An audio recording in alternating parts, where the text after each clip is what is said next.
morning. Oh, you guys are so awake and excited like me. Okay. Welcome to my trashy presentation. My life is trash. I'm in code compliance.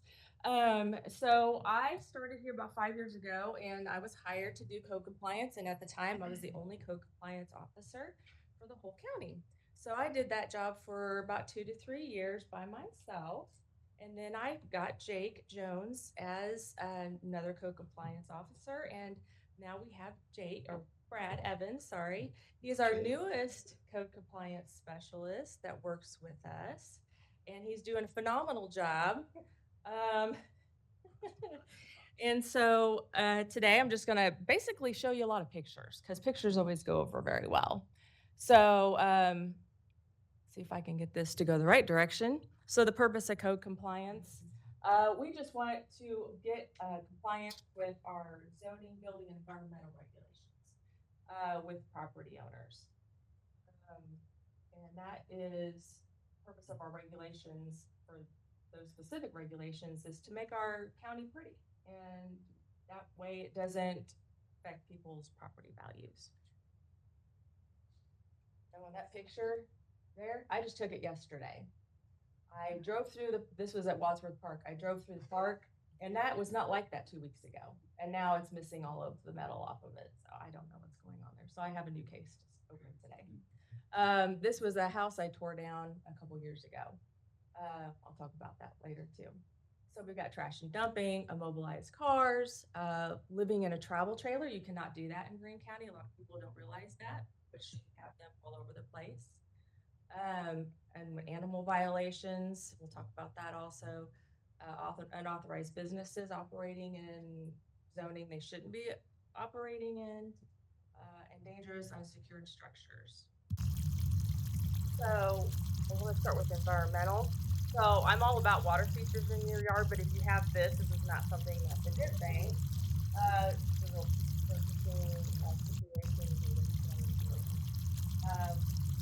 This is mostly if you get an environmental complaint, this is a lot of what and then also we get people who want to call in and report that maybe an illegal system and they're doing it without a permit or they're trying to repair it or and it has to be a certified wastewater inspector or installer to be able to do that. They have to be certified through the state and Greene County. Grading without a permit is another situation. If they're clearing more than an acre of trees or bringing in a lot of gravel and pervious surfaces, then our environmental guys will get involved in that and require permits for that as well. And then stormwater violations. That can be building in a floodplain or floodway, things like that, or sinkhole, building in a sinkhole. There's another surfacing situation where it was coming out of the lid and going out onto the ground. And this was in another trailer park and it was flowing underneath a trailer. So, and then the outhouse there on the left was an existing septic tank. A gentleman's trailer had burned. He kept the existing tank and decided to put an outhouse over it, but did not put a toilet into his new structure he was living in. So we contacted him, Jeff and I did. Jeff is my assistant building official here. He does a lot of stuff with me. We contacted him and he now has an indoor toilet. So we're very happy about that. This is another one where they have a tank that was not functioning correctly. And you can see to the left there, you can kind of see the dark spot along the house. That is effluent. That is stuff coming out of the tank. And it was right there by the house. So they did repair their system and replace it. This was one that was in another trailer park that was just coming up out of the ground. And normally you smell it before you see it. I mean, that's my experience anyway. So that was a clear indication of a failing system. This was one of the worst trash and dumpings I ever have been around.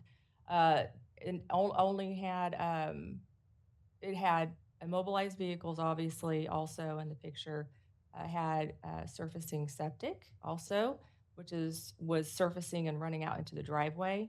And then there was a dangerous structure involved with the trailer that was there. It was collapsing. And then there was children living in it. They didn't have working plumbing, and so the sheriff's deputies went out there with me on this one, and they ended up calling DFS, and so they ended up, getting t not taken away, but they had to be put in different situation. And so this was a landlord-tenant situation, the landlords cleaned it up, and it's completely cleaned up now. This was another, case where they had multiple things. We often, in our zoning cases, have multiple things. So we'll get trash and dumping and mobilized cars. There was 2 travel trailers there as well as tents. They had homeless people living in their backyard. So the sheriff's deputies were going out here pretty consistently dealing with people on this property. Um, and so we were able to talk to the property owner. He started cleaning it up, but he eventually ended up selling it to someone else. And then I worked with the new property owners to get it cleaned up, and he got it cleaned up right away and actually remodeled the house, and it looks amazing now. This was one that I had gotten a court order to clean up. It was trash and dumping and immobilized cars. This was scattered over about 12 acres. So they had piles of stuff just randomly through the woods. And there was about a dozen cars that we ended up towing off of the property. So I want you to make a note of these vehicles here. We're going to talk about them later.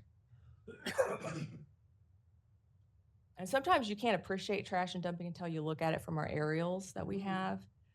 This is a case I'm working on right now. I've sent it over to our legal department. It's a hoarder. He has a hard time getting rid of things. And so I've been working with him, trying to get him into compliance, and he just won't do it. He struggles with it. It's stressful for him. So I've pushed it through to legal. That has seemed to help him push a little harder to get things cleaned up. And so we'll see what happens. But it's a really bad situation. You can't even hardly walk through the yard in the back. This is Jake's case up here on the top left-hand corner of trash and dumping, and these people have a trash hauling company, a junk removal company, and so they just clean up people's property and then they bring it to their own. So it's an interesting business model. So anyway, we've got our own case against them that Jake is working with them to get them cleaned up as well. And then the bottom right-hand corner is a property where a tenant had trashed it and the landlord did not know it. And when I was familiar with the landlord, I reached out to him. He was appalled when he got out there and he helped the tenant clean it up. And here again is another one that you have to appreciate from the aerials. This is a current case that I have in our legal system right now where we're trying to get this guy to remove all these vehicles. There's a couple hundred out there, as well as trash and dumping.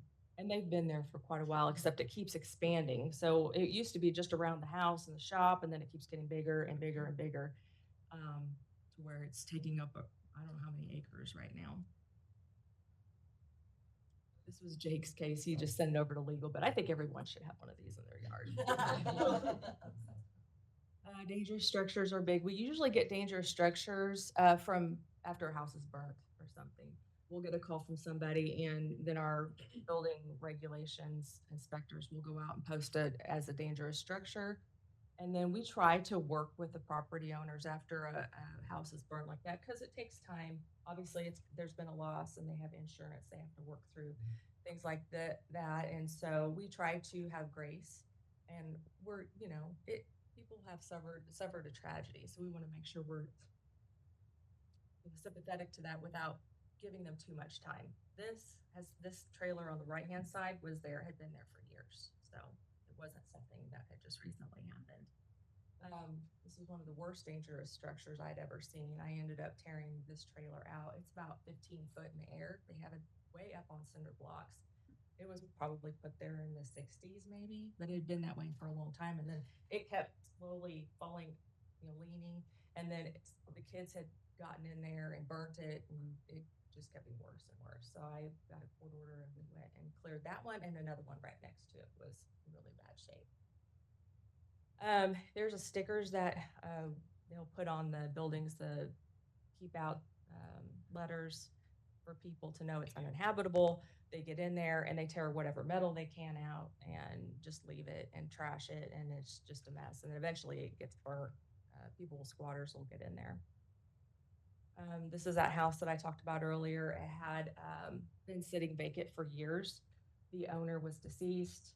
The next of kin never did anything with it. It didn't go through probate. So it just sat there. It burnt at least one time that I know of. And then we went in and we cleared it out. And then that's what it looks like now.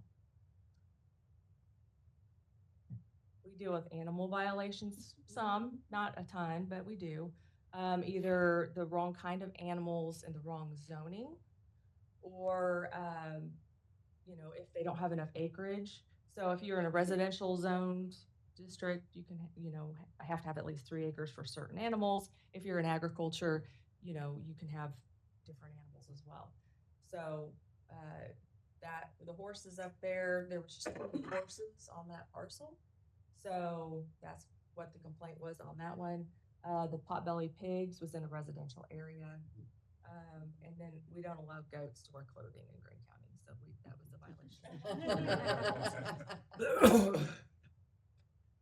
We deal with stagnant water a lot, pools, and different things like that. So this was a vacant house on the one on the left where it sat vacant for a long time, and a deer had gotten in there and then died. And so it sat, I think this was spring maybe that I went out there. It had sat for a while, and the neighbor finally called and said, "Hey, something needs to be done." So I contacted the people that own the property, and they drained the pool and got the deer out of there.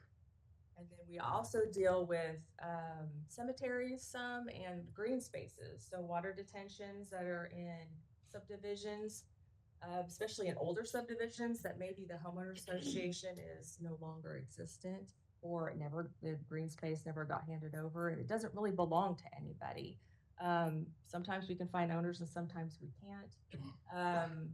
This cemetery actually was within a subdivision, and I was able to contact the property owners and they were able to take care of it. But sometimes there is no property owner, and so it's just kind of in no man's land, and we can't really do anything about it, which is unfortunate, but we do have some of those in the county.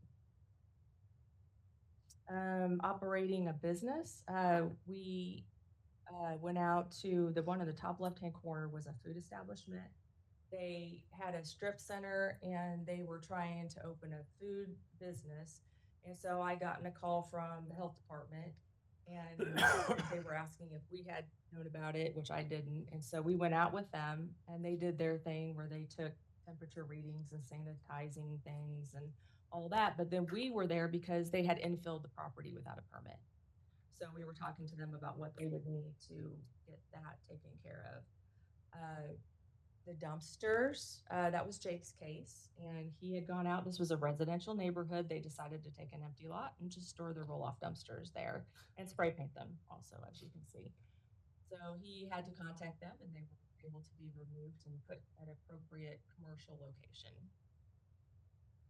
And then the last one there on the bottom left-hand corner was a firearms retail business that we had a little bit of trouble with, down towards Rogersville.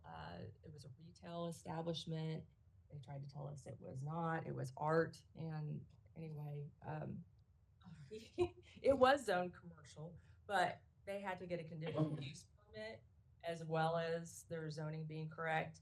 And so it did not get approved. They got approved for 60 days to be able to get out. And so they ended up getting out and moved to Portland. So they are no longer in that. But that was quite the deal dealing with them. And then sometimes a business will expand. This is a auto salvage company, and quite a bit of property. And they had an empty lot next to their adjacent, or they had an adjacent empty lot with their already existing property. They decided to just start putting more cars on the empty lot as well as a big pile of trash. And so when I got out there and started taking pictures, I noticed that all those cars there were the same cars I literally had towed out the day before from Stratford. So they went from Stratford to Republic, and I was like, "You've got to be kidding me." So anyway, I contacted the auto salvage business, and they decided we gave them the option to rezone. They didn't want to do that, so they just cleared off the lot and came into compliance that way. I was like, I can't get away from these cars. We do deal with high weeds and grass in the summer. We get a huge influx. We get about between 60 and 80 new cases in the summer for high weeds and grass. This, I don't know if you can tell, but this is the exact same angle. Because if you can't see the house in the top left-hand one, you can see the tree is there. And then that is after we deal with this person's property every year. And so finally I had the attorney send her a letter and she got it cleaned up and hopefully we won't have any more issues with her. I think we had maybe one complaint last year, but she was quicker to get onto it this year, or last year than the year before. So, but you couldn't even see the house. We deal with people, obviously, like I talked about, they can't live in a travel trailer. I especially like the pink one. So it reminded me of Barbie. But anyway, you cannot live in a travel trailer and you can't live in a tent. The guy here on the left that had all the tents set up, he bought a lot in an undeveloped subdivision and decided that since he owned it, he can live on it. There's no water, no sewer, no roads, but he just went out and parked all of his stuff and made a camp. And we had to go out and walk through the woods and track him down and find him and tell him that you can't live in a tent. A tent is not, according to our regs, a dwelling. So you cannot live in a tent or you can camp on your property, but not like full time like this guy was doing. So um, you can have cats live in your travel trailer, but not people. So I get a lot of calls for our property. If I get a lot of calls in general, just if people don't know where to send them, they come to me if there's a problem. But we own quite a bit of property around the county. And so the one with the travel trailer there, that was actually our property. I cleaned that up a couple years ago. It was sitting empty, and some people decided to set up camp. And so I called the sheriff's department out there and we ended up towing the travel trailer and then arresting one person for trespassing. And then the same thing with the property below there was just an empty lot. People decided to dump trash and then we had to go out and clean it up. And then also on the one on the right there, I had to go out and just make sure if it was on someone's property, I had to talk to them, but this was more on the right of way. So I called the highway department. You're welcome. Building regulation violations. This is an actual house that someone built. It's kind of like a tree house slash, I don't know what, but it's no longer there. That new people got it and tore it down. So it just very interesting. So we deal with people who want to build things without permits. Or if they have gotten a permit and let it expire, then I get involved as well, occupying it without or a certificate of occupancy. So let's say they think it's done and they go ahead and move in, but it's not. So then you have a situation of an illegal occupancy. I found this picture. I thought that was appropriate. So you can always park your pontoon boat, use it as your deck. It's not doing this really, unless you go to the lake and then you don't have a deck. So if you do start building a project without a permit, you're gonna get a visit from Jeff or one of my other building inspectors, and they're gonna put a stop work order on that property. And then we're gonna write up a case and we're gonna ask that you come in and get a permit. Some people listen and some people don't. Who's gonna know? Think that we're not gonna find out. And so it always seems to happen at some point. It may be 2 months, and maybe 2 years, but we usually do find out. There's some cases we don't, but most of the time we do find out. This was a case I had gotten her a complaint about, and the assessor's office actually took this picture. So when I got the picture, I was like, okay, I looked at the permits. We actually had a permit for the shop building itself. We did not have a permit for all the rest of the stuff that they had added, the HVAC, the septic, the electrical, and they were running a business out of it. So we had several issues there that we had to tackle and get them into compliance, but we eventually did.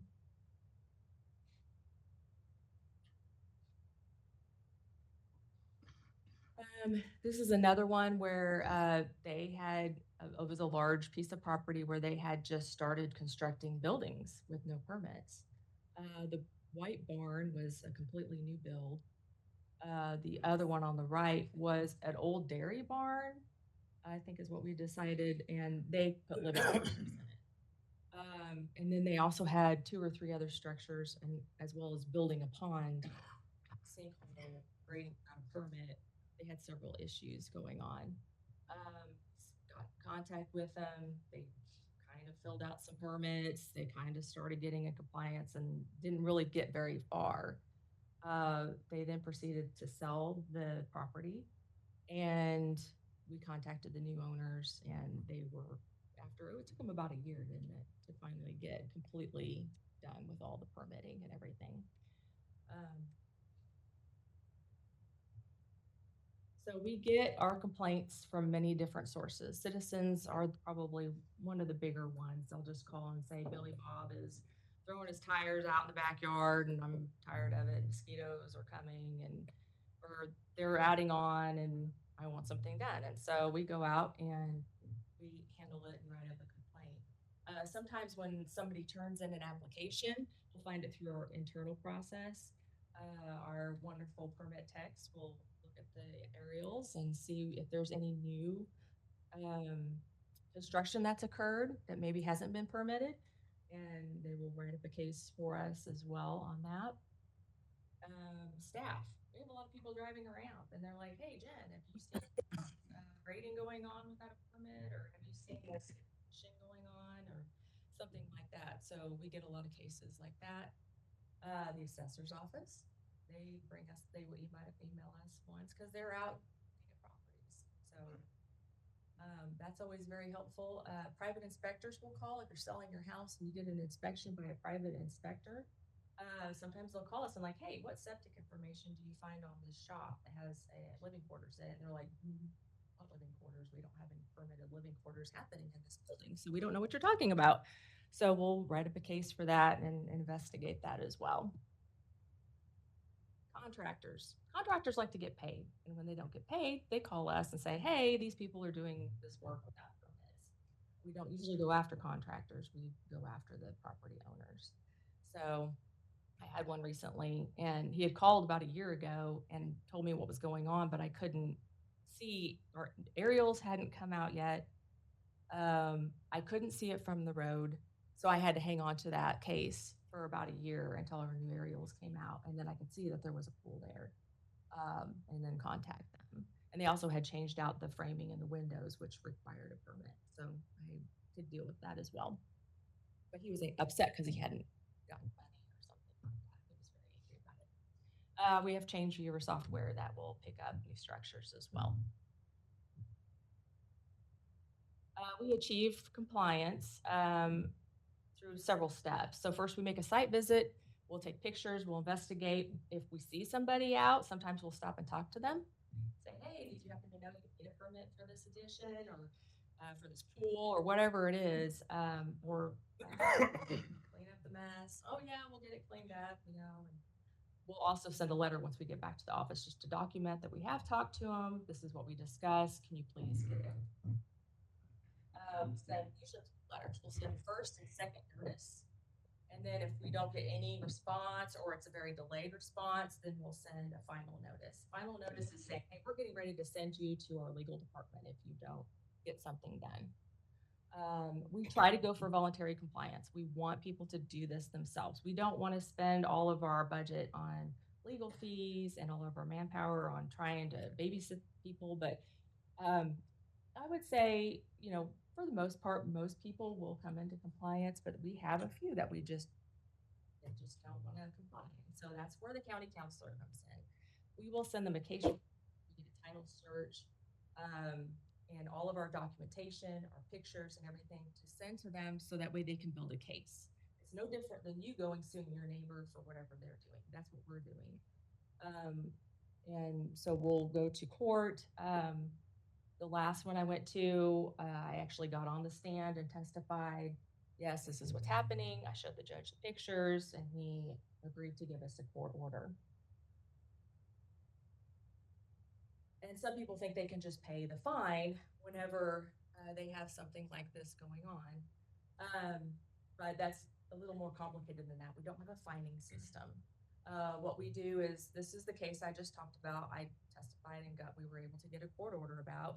It was multiple things going on, trash and dumping, immobilized cars, a lot of brush, 2 unpermitted structures.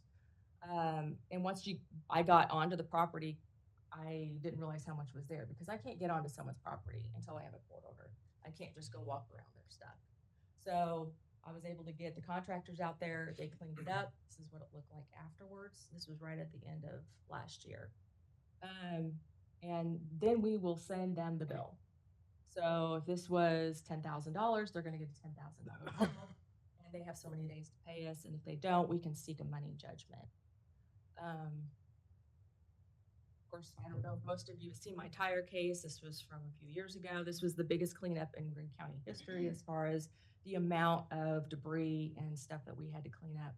I had 6 roll-offs of trash and a sea of tires. It took a week. I had a lot of logistics as far as getting trucks lined up, making sure to get the road closed down. We had sheriff's deputies out there. We had media out there.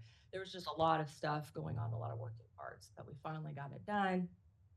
And it was 277 tons of tires and a total cost of $86,000. And 13,000 of that was the trash, just the trash. They had trash. They literally would just throw it out the door, and then the dogs would get in it. There was trash everywhere.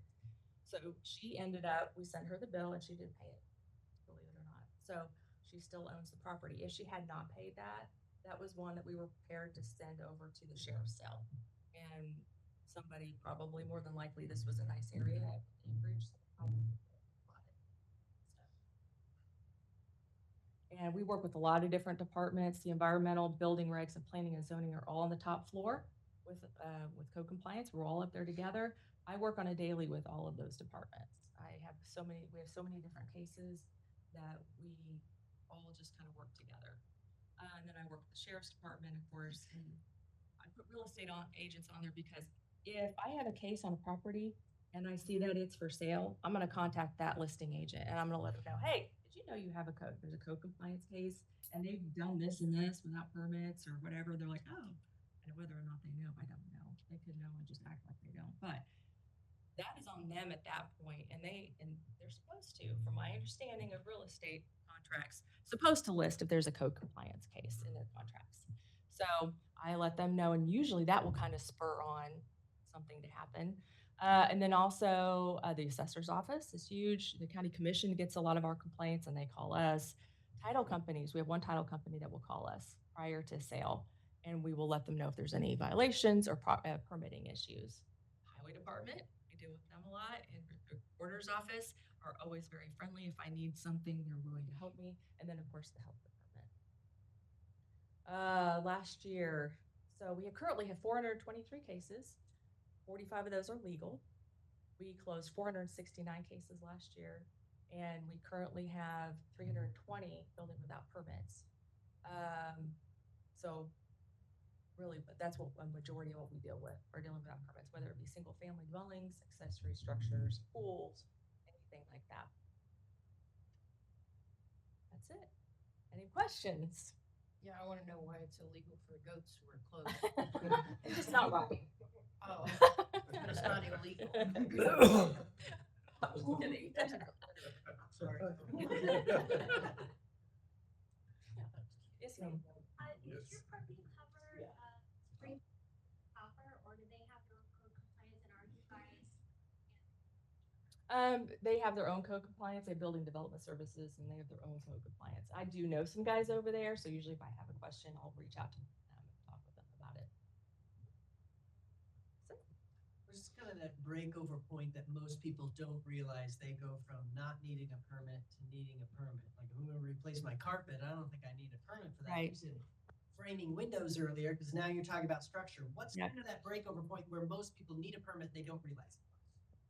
yeah, and that's something that I didn't hit a lot of building stuff because they're going to do a presentation on building permits later. But I'll try to answer this the best I can. Sure. There are certain things like replacing your roof, shingles, you don't need a permit, but then like underneath, like the OSB, if it's rotted out, you'll need a permit.